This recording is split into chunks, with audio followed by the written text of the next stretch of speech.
नमस्कार दोस्तों, आपका स्वागत है हमारे YouTube चैनल पर। तो कहानी की शुरुआत। इस कहानी में इंसान धरती से स्वर्ग पर जाना चाहते हैं, लेकिन इंसानों को यह नहीं पता कि धरती और स्वर्ग के बीच में एक और जगह है जहां पर सिर्फ और सिर्फ मौत है। जैक द जायंट स्लेयर इस कहानी की शुरुआत में एक बच्चे को दिखाया जाता है जिसका नाम जैक है। वह एक किसान का बेटा है और उसे कहानियाँ सुनना बहुत पसंद है। खास तौर पर राजा एरिक की। कुछ लोग कहते हैं कि यह एक लोक कथा है और कुछ लोग कहते हैं कि यह एक सच्ची घटना है।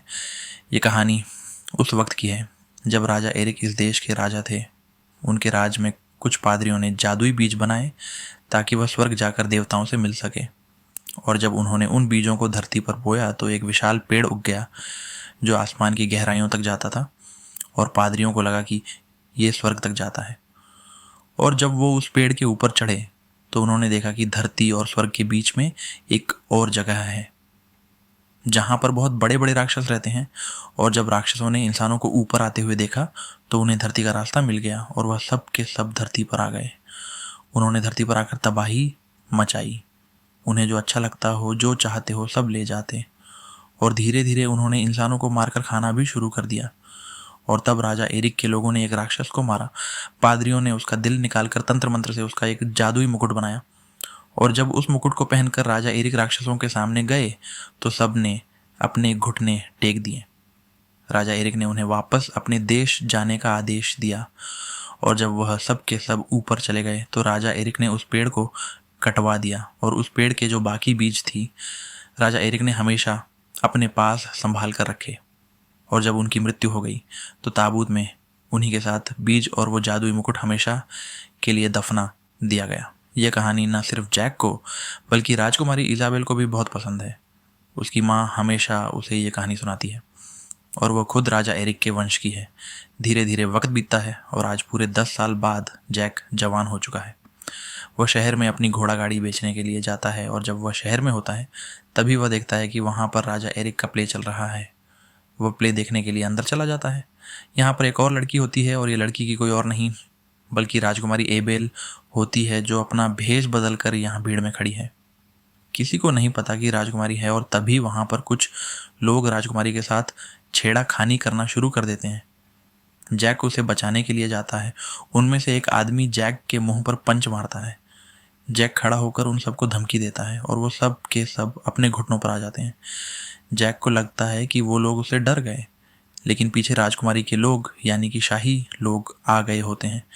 इसीलिए सबके सब अपने घुटनों पर आ जाते हैं और इसके बाद राजकुमारी उनके साथ बैठकर वहाँ से चली जाती है। वहीं दूसरी तरफ महल में लॉर्ड रेडर को दिखाया जाता है जिसके साथ राजा राजकुमारी की शादी करना चाहते हैं। हालांकि राजकुमारी इजाबेल उससे शादी नहीं करना चाहती। जब लॉर्ड रेडक अपने स्टडी रूम में आते हैं तो वह देखते हैं कि सारा सामान इधर उधर पड़ा है और वह समझ जाते हैं कि यहाँ पर किसी ने चोरी की है। और वह चारों तरफ देखते हैं। उन्हें मिट्टी के गमले में मुकुट मिल जाता है और ये वही मुकुट है जो आज से कई साल पहले राजा एरिक ने बनाया था, जिससे उन्होंने सारे राक्षसों को वापस उनकी दुनिया में भेज दिया था। लेकिन यहाँ से एक चीज़ जो उन्होंने किताब के अंदर रखी थी वह गायब है। और वह अपने सैनिक को बोलते कि जाओ शहर के सारे दरवाजे बंद कर दो और उस पादरी को ढूंढो। वहीं शहर में दिखाया जाता है कि जब जैक अपने घोड़े को बेचने की कोशिश कर रहा होता है तो उसके पास एक पादरी आता है। वो कहता है कि मुझे तुम्हारा घोड़ा चाहिए। जैक कहता है कि पादरियों के पास पैसे नहीं होते। वह पादरी जैक को कुछ बीज देता है और दूसरे पादरी का नाम बताता है। वो कहता है इन बीजों को उन्हें दे देना और तुम्हारे पैसे तुम्हें मिल जाएंगे। जय कहता है कि बीजों के बदले पैसे कौन देता है। वो पादरी उसे बताते हैं कि ये बीज इतने शक्तिशाली हैं कि यह पूरी दुनिया को बदल सकते हैं। किसी भी हालत में इन्हें खोना मत और ना इन्हें भीगने देना। और इसके बाद वो जैक का घोड़ा लेकर वहाँ से निकल जाते हैं। हालांकि रॉड्रिक के लोग उसे पकड़ लेते हैं। वहीं जैक जब घर जाता है तो उसके अंकल उसे बहुत गुस्सा करते हैं। वो कहते हैं कि उस पादरी ने तुम्हें पागल बनाया। घोड़े के बदले तुमने कुछ बीज ले लिए और वो सारे के सारे बीज नीचे गिरा देते हैं।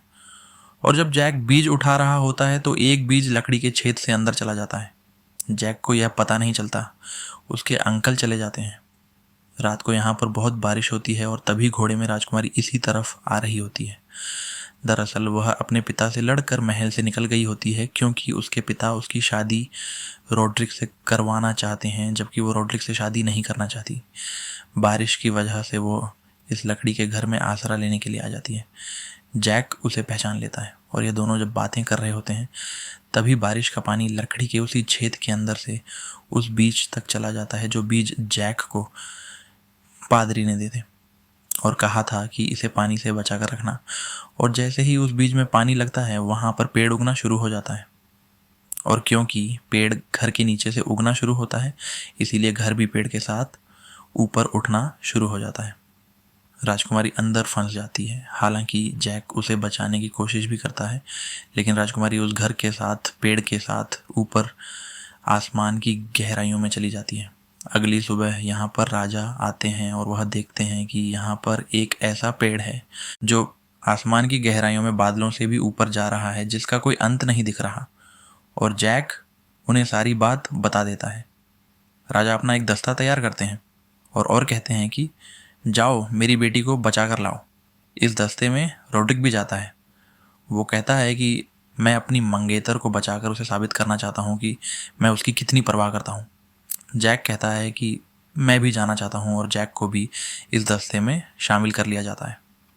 और जब ये सब के सब पेड़ के जरिए ऊपर आसमान की गहराइयों में जा रहे होते हैं तो रोड्रिक जानबूझकर रस्सी काट देता है, जिसकी वजह से कुछ नाइट्स ऊपर से नीचे गिर जाते हैं जिनकी मृत्यु हो जाती है। और अब ये सब के सब वहाँ पहुँच जाते हैं जो जगह धरती और स्वर्ग के बीच में जहाँ पर राक्षस रहते हैं। और वहाँ पहुँचने के बाद रोड्रिक जैक से कहता है कि मुझे पता है कि तुम्हारे पास वो जादुई बीज है, वो मुझे वापस दे दो। हालांकि जैक नहीं देना चाहता, लेकिन रोड्रिक चाकू की नोक पर उससे वो बीज ले लेता है। लेकिन फिर भी जैक एक बीज अपने पास बचा लेता है। इसके बाद यह 3-3 के 2 ग्रुप्स में बढ़ जाते हैं, क्योंकि इन्हें पता है कि चारों तरफ जान का खतरा है। और जिस ग्रुप में जैक होता है उनके सामने एक बहुत बड़ा राक्षस आता है और वो जैक के दोनों साथियों को पकड़कर अपने साथ ले जाता है। जैक उसका पीछा कर रहा है क्योंकि उसे किसी भी हालत में राजकुमारी तक पहुंचना है और वो जानता है कि राक्षस जहां पर उसके साथियों को ले जा रहा है राजकुमारी भी वहीं है। वहीं दूसरी तरफ रोड्रिक और उसके 2 साथियों को दिखाया जाता है। इन दोनों में से एक को रोड्रिक ऊपर पहाड़ से नीचे ज़मीन पर फेंक देता है, क्योंकि यह उसका आदमी नहीं होता बल्कि राजा का आदमी होता है। और तभी इन दोनों के सामने एक राक्षस आ जाता है और वो रोड्रिक के आदमी को उसी के सामने मार देता है। और इसके बाद वो रोड्रिक को भी मारने वाला होता है कि तभी रोड्रिक अपने बैग से एक ताज निकालता है और ये ताज वही ताज होता है जो आज से कई 100 साल पहले राजा एरिक ने बनवाया था। और इसे बनाया गया था एक राक्षस के दिल से। इसमें तंत्र और मंत्र की शक्ति भी है और जिसके पास ये ताज होगा सभी राक्षस उसका कहना मानेंगे। रोड्रिक उस जगह पहुंच जाता है जहां पर बहुत सारे राक्षस हैं, जहां पर राजकुमारी है। और साथ ही साथ जैक के 2 साथियों में से एक साथी जिसका नाम एलमंट है, जिसे राक्षस ने पकड़ लिया था, वो यहाँ पर है। उसके दूसरे साथी को राक्षस ने मार दिया होता है। और अब जब रोड्रिक यहाँ पर ताज पहन कर आता है तो यहाँ पर जितने भी राक्षस होते हैं वो सबके सब अपने घुटनों के बल आ जाते हैं। और इनका जो सरदार होता है रोड्रिक उसे भी झुकने के लिए कहता है और वो भी उसके सामने झुक जाता है। रोड्रिक उसके सिर पर पैर रखकर सिंहासन पर बैठ जाता है और वह कहता है कि मैं अब तुम्हारा नया राजा हूँ और अब हम धरती पर जाएंगे और एक एक करके हम पूरी दुनिया को गुलाम बना लेंगे। अब राजकुमारी को और उसके साथ जो योद्धा होता है इन दोनों को एक राक्षस अपने किचन में ले जाता है और वह उस योद्धा को जो राजकुमारी के साथ होता है उसे तंदूर में भुनने वाला होता है कि तभी वहाँ पर जैक आ जाता है। और इससे पहले कि वह उसे मार देता, जैक ऊपर से उसी का एक बड़ा चाकू लेकर उसके ऊपर कूद जाता है और वो चाकू राक्षस की पीठ पर गड़ जाता है। राक्षस की मृत्यु हो जाती है और इस तरह से जैक राजा के उस योद्धा को बचा लेता है। और इसके बाद ये तीनों के तीनों यहाँ से निकल जाते हैं और यह उस जगह पहुँच जाते हैं जहाँ पर ये पेड़ के ज़रिए नीचे धरती तक जा सकते हैं। लेकिन यहाँ पर एक बहुत विशाल राक्षस सोया होता है और उसे हटाए बिना ये यहाँ से नहीं जा सकते। इसीलिए जैक और उसका साथी ये दोनों के दोनों मधुमक्खी का एक बहुत बड़ा छत्ता लेकर आते हैं और उस राक्षस ने जो अपने मुंह पर कवच पहना होता है उसे खोलकर मधुमक्खियों को उसके अंदर डाल देते हैं, जिस वजह से राक्षस की नींद खुल जाती है और राक्षस पूरी तरह से चरमरा जाता है। और अपना संतुलन खोने की वजह से वह ऊपर से नीचे गिर जाता है। और जब वह धरती पर गिरता है और राजा उस राक्षस को देखता है तो वह समझ जाते हैं कि राक्षस अब नीचे आना चाहते हैं। इसीलिए अपने लोगों को आदेश देते हैं कि पेड़ को काट दिया जाए, क्योंकि अगर एक बार राक्षस नीचे आ गए तो पूरी दुनिया में तबाही मचा देंगे और इस दुनिया का कोई राजा इस तबाही को नहीं रोक सकता। वहीं ऊपर राक्षस लोक में दिखाया जाता है कि एल्मो जैक को और राजकुमारी को बोलता है कि तुम दोनों नीचे जाओ, मैं यहीं पर रुकूंगा। मैं किसी भी तरह से रोड्रिक को रोकना चाहता हूँ, क्योंकि अगर वह धरती पर पहुंच गया तो बहुत तबाही मचाएगा। और एलमंट यहीं पर रुक जाता है। राजकुमारी और जैक पेड़ से नीचे उतरना शुरू कर देते हैं। वहीं नीचे दिखाया जाता है कि राजा ना चाहते हुए भी इस पेड़ को कट बंटवारा होता है, क्योंकि वह जानता है कि यह पेड़ पूरी दुनिया में तबाही ला सकता है। वहीं ऊपर राक्षस लोग में रॉड्रिक अपनी सेना के साथ, यानी सभी राक्षसों के साथ धरती पर आने की तैयारी कर रहा होता है, लेकिन वहाँ पर एलामन छुपा होता है। और इससे पहले कि वो नीचे उतरना शुरू कर दे, एलमंट रॉड्रिक पर हमला कर देता है और वो रॉड्रिक को मार देता है। उसके सर का ताज वहीं पर गिर जाता है और तभी नीचे धरती पर यह दिखाया जाता है कि सैनिकों ने अब इस पेड़ को काट दिया है और यह पेड़ अब नीचे गिरना शुरू हो जाता है। एलमोट भी पेड़ के साथ नीचे गिर रहा होता है। वहीं राजकुमारी और जैक भी पेड़ पर होते हैं और वह भी इस पेड़ के साथ गिरना शुरू हो जाते हैं, लेकिन ये तीनों के तीनों बच जाते हैं। और ऊपर राक्षस लोक में जो ताज रॉड्रिक के पास था, अब वह वहाँ के सेनापति के पास होता है। वह उसे अपनी अंगूठी में पहन लेता है और यहाँ पर जितने भी राक्षस होते हैं अब उसे अपना राजा मान लेते हैं। लेकिन यह धरती पर नहीं जा सकते क्योंकि पेड़ कट चुका है। तभी इन्हें वहाँ पर एक छोटी सी थैली दिखती है और यह देखते हैं कि उसके अंदर बीज हैं और यह वही बीज है जिससे वह जादुई पेड़ उगते हैं। इनका राजा इन बीजों को पानी के अंदर डाल देता है और यहाँ पर अब विशाल पेड़ उगना शुरू हो जाते हैं।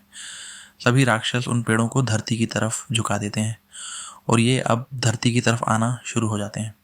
वहीं धरती पर यह दिखाया जाता है कि राजा अपनी बेटी को पाकर बहुत खुश होता है और वो जैक का शुक्रिया अदा भी करता है, लेकिन उसे नहीं पता कि राजकुमारी और जैक अब एक दूसरे से प्यार करते हैं।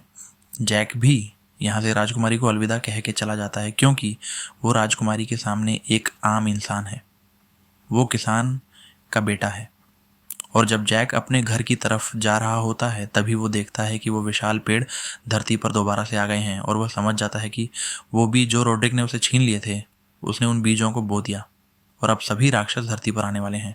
इसीलिए वह अपने घोड़े पर बैठकर राजकुमारी की तरफ और राजा की तरफ बढ़ना शुरू कर देता है ताकि वह उनको आगाह कर सके कि यहाँ पर सबकी जान खतरे में है। जैक राजा राजकुमारी तक पहुँच जाता है और वो उन्हें बताता है कि पीछे राक्षस आ रहे हैं और यहाँ राक्षस आ चुके हैं। वो चारों तरफ तबाही मचा रहे हैं। राजा और उसके जितने भी साथी होते हैं वो सब के सब महल की तरफ अपने घोड़ों से बढ़ना शुरू करते हैं, क्योंकि इन्हें किसी भी कीमत पर महल तक पहुंचना होगा, नहीं तो ये सब राक्षस जो इनका पीछा कर रहे हैं वो इनको खत्म कर देंगे, क्योंकि यह एरिक के वंशज हैं और सभी राक्षस एरिक के वंश को खत्म करना चाहते हैं। क्योंकि पिछली बार जब ये धरती पर आए थे तो उसी ने ताज पहनकर इन सबको यहाँ से वापस भेज दिया था, लेकिन इससे पहले कि राक्षस इन सब तक पहुँच पाते ये सब के सब महल के अंदर पहुँच जाते हैं।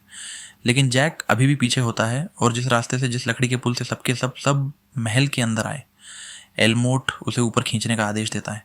लेकिन इससे पहले कि वो पूरी तरह से ऊपर आता, जैक उस पार आ जाता है। लेकिन उसे पकड़ने के लिए इन राक्षसों का जो राजा होता है, जिसके 2 सिर हैं और जिसने अपनी उंगली में ताज को अंगूठी बनाकर पहना हुआ है, वो उस पर लटक जाता है। एलमंड सैनिकों को तीर चलाने के लिए कहता है और वो लगातार उस पर तीर चलाते हैं, जिससे वह पानी में गिर जाता है। पानी में चारों तरफ आग है, इसीलिए वो पानी के ऊपर से नहीं आ सकता, बल्कि वो पानी के अंदर ही कोई दूसरा रास्ता ढूंढना शुरू कर देता है।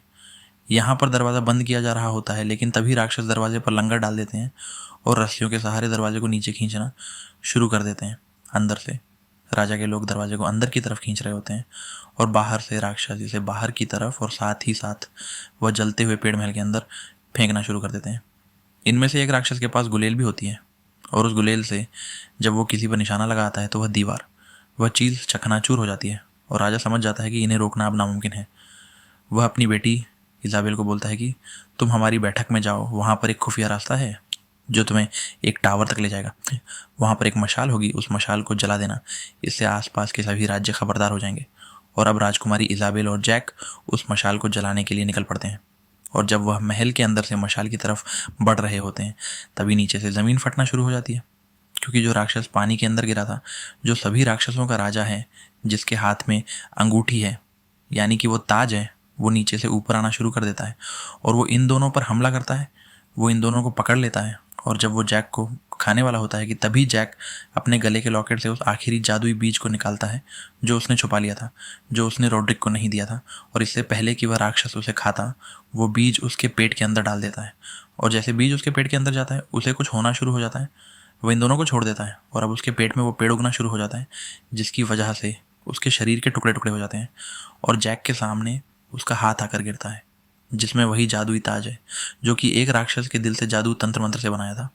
और जिसके पास ये ताज होगा, सभी राक्षस उसे अपना राजा मानेंगे, उसका कहना मानेंगे। वहीं महल के अंदर दिखाया जाता है कि राक्षस अंदर पहुंच चुके हैं और उनके सामने राजा और पूरी सेना होती है और सबको अब यकीन हो चुका है कि उनका अंत सामने है।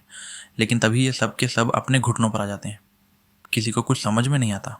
एलमोड कहता है कि शायद मेरे पीछे कोई है। उसके पीछे जैक होता है जिसके हाथ में वो ताज है और उसी ताज को देखकर ये सारे राक्षस अपने घुटनों पर आ गए होते हैं। वो उस ताज को अपने सिर पर पहन लेता है और इसके बाद वो सभी राक्षसों को आदेश देता है कि वह अपने देश, अपनी दुनिया में वापस चले जाएं। और उनके जाने के बाद इन सभी पेड़ों को काट दिया जाता है, जिससे इनकी दुनिया यानी कि राक्षसों की दुनिया तक पहुंचा जा सकता है। और अंत में यह दिखाया जाता है कि जैक और राजकुमारी की शादी हो गई। इनके 2 बच्चे हैं जैक, जिन्हें राक्षसों की वही कहानी सुनाता है जो उनके साथ आप बीती हुई थी। बच्चे पूछते हैं कि फिर उस ताज का क्या हुआ। जैक बताता है कि वो ताज आज भी सुरक्षित है। दरअसल उस ताज को एक शानदार ताज में बदल दिया होता है। दिन महीने साल गुजरते हैं और कई सालों के बाद ये दिखाया जाता है कि आज भी ताज टावर ऑफ लंदन में पूरी तरह से सुरक्षित है, जिसे दूर दूर से लोग देखने के लिए आते हैं। लेकिन किसी को भी इसकी सच्चाई नहीं पता। तो यह थी पूरी कहानी। Jack the giant slayer movie की यह फिल्म सन 2013 में रिलीज़ हुई थी। उम्मीद करते हैं कि यह कहानी आपको पसंद आई होगी। और भी मूवी के एक्सप्लेनेशन सुनने के लिए आप हमारे चैनल को लाइक करें, सब्सक्राइब करें और साथ ही बेल आइकन दबाना ना भूलें। आइकन